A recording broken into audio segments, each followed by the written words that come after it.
dust settled on the scorched plains of Badlands, Dex stood alone, wounded, scarred, but unbroken. The young predator hunter had defied every expectation, slaughtered every challenger, and carved her name into the blood-soaked stone of legend. But survival was never the endgame. For Dex's mother, Ajthrex, High Matriarch of Clan Vroctal Victory, was merely the opening move in a far more dangerous game. Ajthrex had watched from the shadows for decades, orchestrating Dex's brutal trials not out of love, but out of cold political calculation. Yautja Prime was fracturing. Ancient clans clashed over hunting rights, sacred territories, and the right to name the next supreme elder.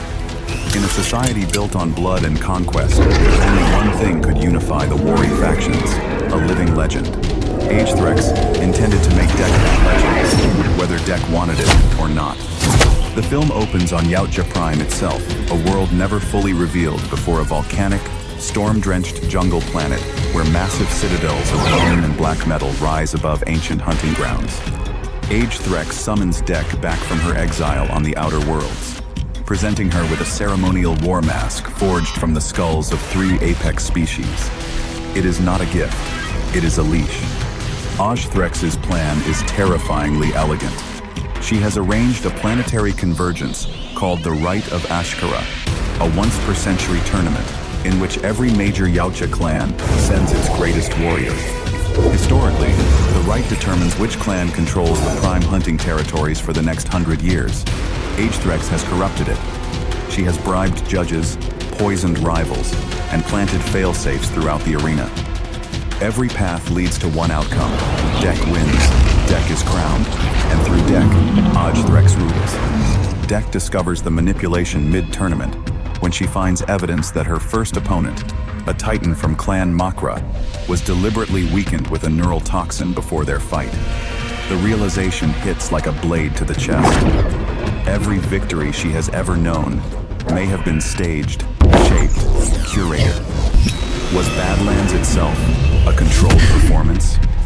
Was she ever truly free?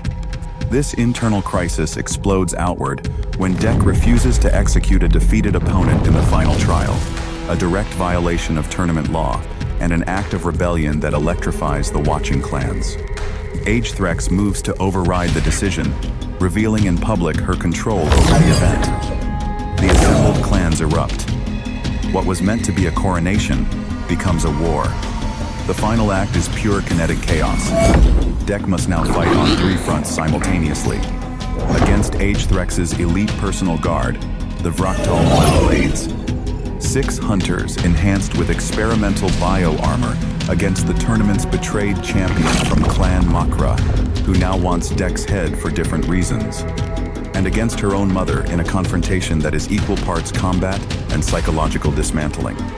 The battle tears through the right arena, down into the sub-citadels beneath Yautja Prime's surface, an ancient network of tunnels built by a pre-Yautja civilization, whose technology neither side fully understands. Here, in the dark, with every advantage stripped away, Dek fights the way she was always meant to fight, raw, instinctive, without theater. Ajthrex, confronted at last, delivers the film's most chilling line. "I did not make you a weapon, Dek. I made you a crown. And crowns do not choose who wears them." Dek's response is not a speech. It is a single, devastating fight sequence that dismantles every technique Ajthrex taught her, turned back on the teacher with surgical precision and ferocious abandon. When it is over, Dek does not kill her mother. She does something far more destructive in Yautja society. She publicly strips Ajthrex of her clan marks, declaring her Umanka clanless, dishonored, less than prey. The surviving clan elders, witnessing a warrior who chose honor over power and defied her own blood rather than compromise her code, do the unthinkable. They offer Dek the supreme elder seat without a throne, without ceremony, without chains. She declines it too. The film closes not with a coronation but with a departure. Dek leaves Yautja Prime alone, taking only her blades and a new trophy, Ajthrex's ceremonial mask, cracked down the center. The galaxy is wide. The hunt is not over.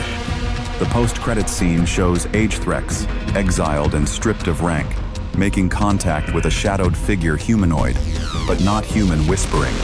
She left the throne empty. That means someone else can take it,